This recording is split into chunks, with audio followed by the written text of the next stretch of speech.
Hey guys, Quigon Quasar here, back again with another Mass Effect Andromeda video, and in this video we're actually going to be playing as the Turian Soldier. It's a character that I just unlocked. I've been really wanting to play as this character for quite a while. I love the Turian soldiers, or the Turian characters in Mass Effect 3. I really want to play as one in this game. I've also got, well, if you've seen my other videos, you'll know I've got the Turian Havoc Trooper. I love that character, so I thought that this character would be pretty damn awesome. We're using the M37 Falcon, and this is an interesting one. I'm using this M37 Falcon, which is obviously a grenade-launching assault rifle, if you've seen my video on it. I'm using it with a cryo ammo booster, which is crazy. Like, it's like a fire grenade. It like explodes with fire, but it's also like gonna freeze the enemies, which is look, it's freaking look. It freezes them, but also sets them on fire. I have no idea how that works, but yeah, it's happening. So I think that's pretty damn cool. The ammo boosters in this game are just goddamn awesome as hell. I will be doing a more in-depth and sort of detailed guide for using this character and how to do well with this character in the future.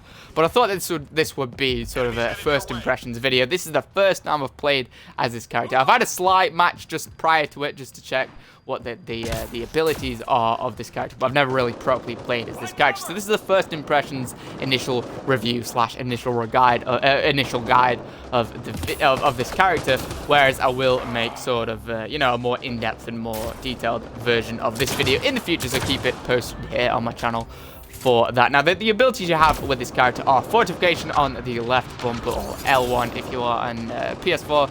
You've got Frag Grenade on the right bumper. Let's just chuck one of those, and that's a consumable, so you have to go and pick more of those up from the ammo boxes once you run out. And when you start with this character, before you've like got any of the skill tree perks, you will only start with one. And you've also got a turbocharge on the left and right bumpers. You've got to press them both in, and that will just increase your rate of fire massively and give you a few extra bullets per magazine.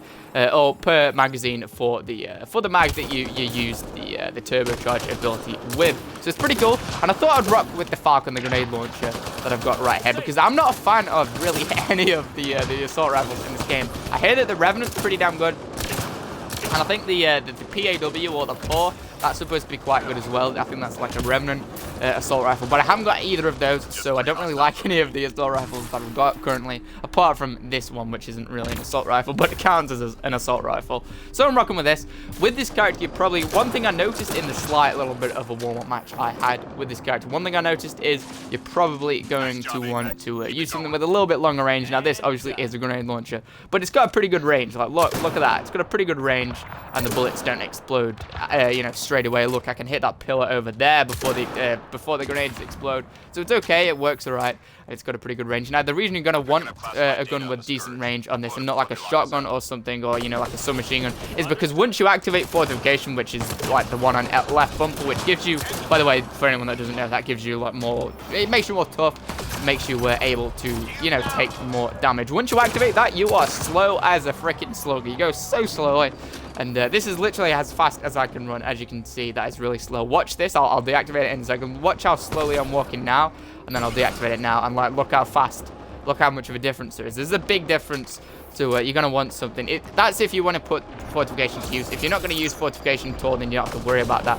But, you know, why use a character that has Fortification if you're not going to put it to use? So you're going to want something. What the hell is happening with that space stuff? You're going to want a gun that can deal, you know, damage to enemies at long range, as opposed to a short range gun like a shotgun. Because I was using a shotgun before in the slight warm-up match that I did, and I could not get any damage on enemies because I had to run way, say if there's an enemy up there, I had to charge them to get close enough to use the shotgun, and by the time I made it to them, they'd already brought the Fortification barrier or shield down and brought my health and shield down to a very like minimum level, which isn't good. It made me very, you know, easy to take down.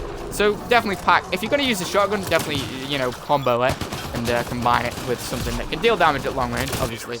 So an assault rifle, or maybe even a pistol. Pistol will be fine. Nothing wrong with a pistol. Maybe even like the Rosrad submachine gun or something. I've done videos on a ton of different weapons here on my channel. So if you're looking for like a new weapon to use with this character, go check some of those videos out. I've done a bunch of sort of breakdown and review videos of a lot of weapons, and a lot of those would go well with this character. Like I said, we'll be doing another video which will be more sort of in-depth and more of an in-depth review and more importantly, guide to using this character once I'm a little bit more used to this character. This character will also be part of my road to max rank / road to max level series once I get round to finishing up the Turian Havoc Trooper and getting that to max level. Once I do, I'll probably move on to this one. I will probably move on to this one because I love the goddamn Turians. They are a bunch of awesome dudes. I love them. They're like the Wookiees of the Mass Effect universe. I'm just hoping right now that I do not get kicked out of this match. I've been getting kicked out of matches left, right, and center because these goddamn freaking broken servers that this game is running on right now. I was speaking to one of you guys in the comments that said that that the servers weren't actually as bad as they currently are. Until the recent update, until the patch that came out, I believe, on the 6th of April, and at that point it just made them worse. And yeah, that makes sense. That really does make sense. I read an article about that as well. That, you know, like someone said in an article, I can't remember where the article was, what website it was on, but other people have been saying that it got a lot worse in the most recent update. Obviously, the update or the patch that came out on the 6th of April improved a lot of things, but the thing is, it damaged the multiplayer a lot, like beyond working condition. Before the patch, it still worked. It was just finicky and you got kicked out of a lot of matches still, but it worked better than it does now. It really did. But now it's just now it's really bad. I'm getting kicked out of probably 70% of my matches. I'm really curious to see if it's happening to all of you guys. Some of you guys said that it's happening to you. A few of you did in the comments. But if it's happening to you, let me know in the comments because I really want to know how many people it's happening to. It's ruining my videos, ruining my my fun on this game, man. We'll just have to stick to campaign from now on.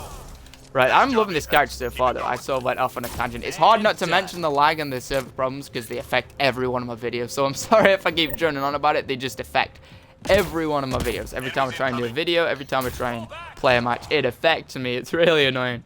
And as far as I can tell, it's affecting a lot of other people as well. But the Turian Soldier definitely looks cooler than the Turian Havoc Trooper, in my opinion. The armor and everything. If you haven't used the Turian Havoc Trooper, I've done a few videos. Like I said, I'm using that character for road to max level. I'm trying to get to max level with that character at the moment. So go check that out. It's a really cool looking character and it's very awesome to play as. Like, it can freaking fly in the air. You don't just hover with that character, you sort of like float, but you can control float. You can sort of move around the map in the air. Very fun to do, very fun to play as. However, I think I do prefer this character just for the look of it and for the abilities that this character has. The Havoc Trooper does have turbocharge as well, but it has incinerate and I can't remember the other. Oh yeah, it has like a Krogan shrapnel launcher, which is just like, if you know the guns that the Krogans use when they come up and shoot you, the Krogan berserkers. It's basically that, but it's only one shot. You can't like keep using it like Krogans do. Like, they just have a weapon that just keeps shooting those shots. You can only use it once until it regenerates. Oh no, I think it's a consumable actually. So you've got different powers. I do, to be honest, prefer the powers of the Turian Soldier to the Turian Havoc Trooper. I really like Fortification, even though it slows me down like crazy. That's not something I like, but it is a way of, it's like a balancing factor, so it's understandable. And I like the frag grenade as well. I do like the frag grenade. I was looking at the skill trees of this character, and usually I just put the passive skill trees down at the bottom. If you think about the character like skill screen, or the character customization screen, where you can sort of choose the skills that you level up and apply skill points to. The ones at the bottom I usually like level up all the time. I always go for the passive ones first and then really neglect the ones above. I just believe the passive ones are more useful. But with this, it's really hard for me to decide because I really love the sound of the frag grenade and the fortification. I'd really like to see what the fortification ability is like once it's leveled up to max. I'm pretty sure it's going to be pretty damn bad. See that this gun that the Krogan's got, I'll try and let him shoot me now. That gun that the Krogan's got, that's the shot that you get with the Turian Havoc Trooper. I think I do like this character more though. The one thing about this character though, why is his head so big? Like, the helmet is freaking oversized as hell. I guess it kind of has to be though, because he probably needs some of it to breathe. It is a whole nother galaxy after all. But it is big as hell. Look at his face. I don't remember Turian's faces being that big. They're not Krogans. I'm going to try and take this dude out here. Look at the Falcon putting some damage though. I'm using turbocharge as well, increasing the mag size, increasing the rate of fire by a lot. This character is going to be very good at taking down. Well, we're not necessarily taking down, but going head to head or going toe to toe with some of the tougher guys like the Krogans, like the Hydromex, like the Fiends, the ones that have armor, the ones that are going to be, take a little bit longer to take down and that you're going to have to be tougher to go head to head with. If you, stand across the map sniping at them, then that's not what I'm talking about. I'm talking about going up close and personal with them, slugging it out with them. I'm talking about that. You're probably going to succeed against those. With this guy, because he's got fortification and he's got, you can just activate turbocharge when you're up close to them and deal a lot of damage in a very short space of time. And you've got the frag grenade, which is going to be very good for taking out armor and health. Not so good at taking down shields, but very good at taking down armor and health. Obviously, Fiends, Quigon Berserkers, Anointed, they don't really have shields. I mean, Anointed have shields, but they also have armor, so you're going to be very good at taking down the boss type characters. I'm going to get some freaking out. We'll head over here, get some ammo. Now, the big factor, the big sort of deciding factor with this character is how slow he moves. It is a big pain, and it is something you'll be more than familiar with if you are used to playing, you know, with the Quigon characters. I think it's the Quigon, what is it? Quigon Engineer, I think, that has the fortification. Very slow indeed. It makes you very slow indeed. I don't know if you upgrade the fortification, it actually means that it has less of an impact on your speed. I hope it does. See, that guy's rocking with fortification. Both of these dudes are rocking with fortification right now because they're playing as the Quigon Engineer. So they know what I'm talking about. It's a bit of a pain. Hard to get used to when you're used to, say, like, what I'm used to is like the human infiltrators and what do you call them, the Turian Havoc troopers. Those sort of characters, they're very, very fast on their feet, very agile, and really like that they're agile and fast on their feet. It's hard to get used to if you are like me and they're all you've really played as. So it will take a little bit of getting used to. But it can be made to work. It can be. Just don't go expecting, you know, you don't expect to be able to like free run all over the map or anything. I'm gonna try and deal some damage to this dude. I'm gonna head over here. This guy needs some help. Oh crap! In fact, I'm just gonna use my Cobra missile whenever it lets me. There we go. Help my homie Quigon out over here.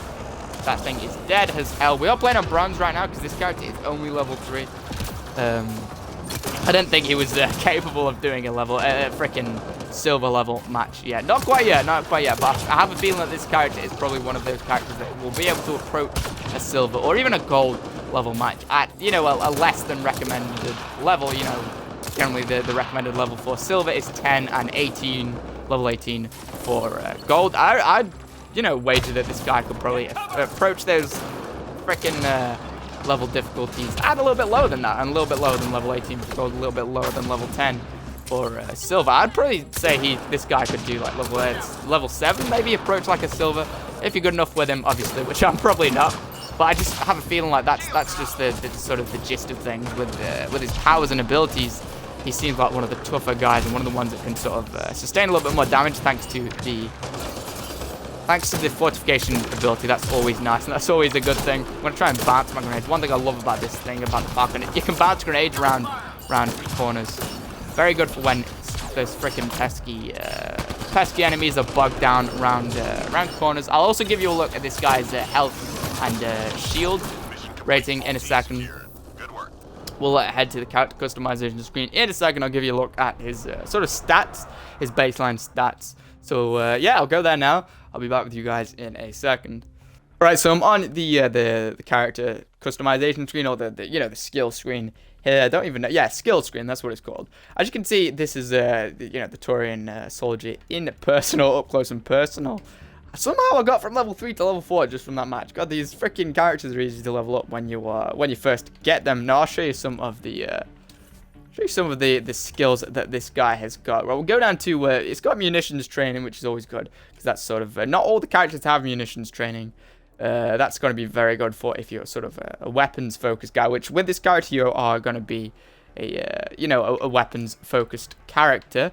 Because this guy is sort of more of an offensive sort of high damage character, not relying on, say, biotics or anything. He's obviously got combat fitness. All of the characters have combat fitness, as far as I know. Now, see, like I said before, I go for the passive abilities first. We've got the rank 1, rank 2, rank 3. Health and shield, I always go for those because those seem to be the most useful, at least in my opinion. Because I don't like to level all these ones up and then neglect these because these are so useful. Look, 15% max shields, 15% max health. Very useful. I'll probably level those. I'll level this one up all the way and then probably level this one up to about rank 4 or something. You got obviously frag grenade, turbocharge, fortify. I haven't put any skill points in there yet. I probably will after this video, but I'll go down to, I think we've got to go to the character selection screen to see the health and shield amounts. Yeah, there we go. Health 625, shield 344. Now bear in mind I have got 15% more health and shields, like I just mentioned before, because I've actually put some skill points into that part of the skill tree. So by that in mind, he has got a bit of an advantage. But that being said, he does start with a pretty high health and shield amount compared to like the humans, all of the human characters, some of the weaker characters like the Asari and the humans. even without the skill points that I've put in, he would have a higher health and shield. I'll go over to my max level human infiltrator right now. We'll see how high I got that. 750 health, 375 shield, and that's my max level human infiltrator. So we're 750, 375. Now, this guy's health and shields are already close to that, or like already pretty damn close to a max level human's health and shield count and amount. So it's pretty good. You start off with quite a lot of health and shields. End verdict, honestly, I like this character. The Fortifier is always going to be a problem, especially when you're used to, say, like the human infiltrator like me, or some of the faster characters like, say, the Asari Huntress or Turian Havoc Trooper. You'll be used to the fast moving ones. It will be a little bit of a learning curve. It's really hard just like slugging around like a slug, like really freaking slow. But once you get used to it, you can really deal a lot of damage with this character. Like I said, if you're gonna use this character, definitely go with I'll go to my weapons here. The Falcon, the M37 Falcon, or if you haven't got that, something a little bit longer at range, like an assault rifle, maybe even a sniper rifle. You could make a sniper rifle work. If you're going to use a sniper rifle, I'd say something higher rate of fire, something with a higher rate of fire, not something like the Widow or the Vanquisher or the Aisha Ray, not something high damage, but something more high rate of fire, and then you can take it to an even higher amount of, high rate of fire with the turbocharge, something like the Incisor. I believe that's the 4-round burst, the Raptor fully automatic, and the Indra that's fully automatic. Something like that, or even just a straight up submachine pistol like the Charger or the Hornet that's a 3-round burst, or the Equalizer or the Rosrad. They would all work. The ones that I would stay away from are the shotguns. Just don't use the shotgun with this character, because if you're planning on using fortification, it's going to be very hard to gain ground on enemies to get close enough to use the shotguns. That's going to be a pain. That's going to be a bit of, it's going to give you a bit of trouble trying to get to where the enemies are. Anyway, that's going to do it for this video. I hope you guys enjoyed or found it helpful. If you did, please leave a like on this video. Remember, I will be doing a more in-depth and detailed version of this video, more in-depth guide to this character once I'm a little bit more used to it. If you want to see that, definitely stick around and subscribe, because I'm going to be making more Mass Effect Andromeda videos than any other YouTuber. So if you enjoy Mass Effect Andromeda videos, or you enjoy my videos in general, you should definitely stick around and subscribe. Anyway, thank you guys so much for watching, and I'll see you all in the next video.